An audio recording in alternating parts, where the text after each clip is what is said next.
Hi, my name is Zach E. My last bet was April 24th, 2024, and this is a letter to my gambling addiction.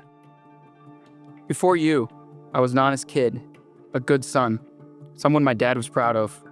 By the time you were done with me, I was a liar who could not even look himself in the eye.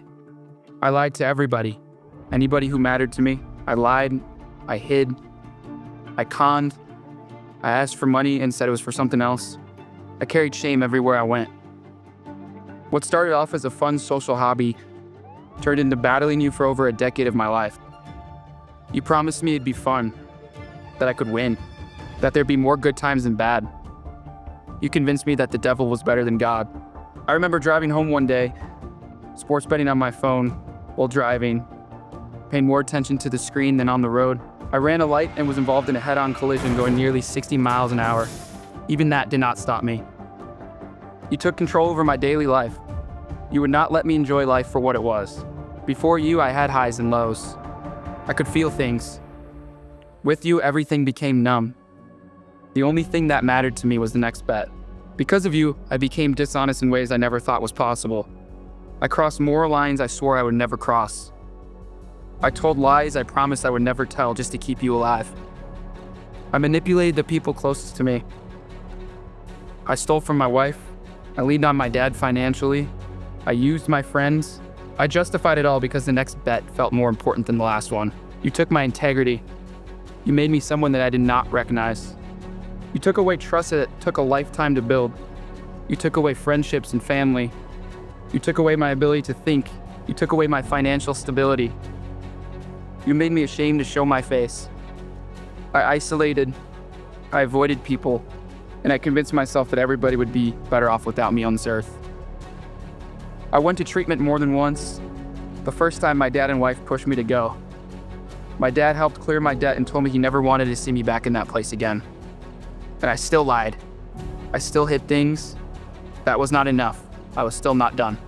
6 months later, I got an email from a sports betting app that said, "We miss you, here's $5.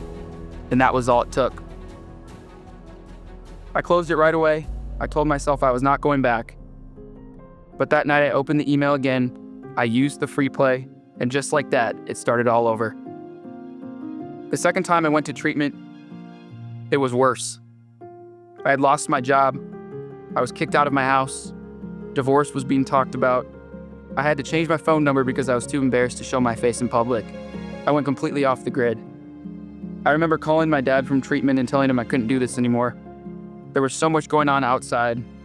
I felt defeated. And in that moment, I realized I was about to lose more than just money. I was about to lose who I was completely. That was the moment I knew something had to change. When I had nothing left, I reached out for help. I was connected to the Problem Gambling Coalition of Colorado. They helped me line up with free clinical support when I did not have money to pay for my own therapy.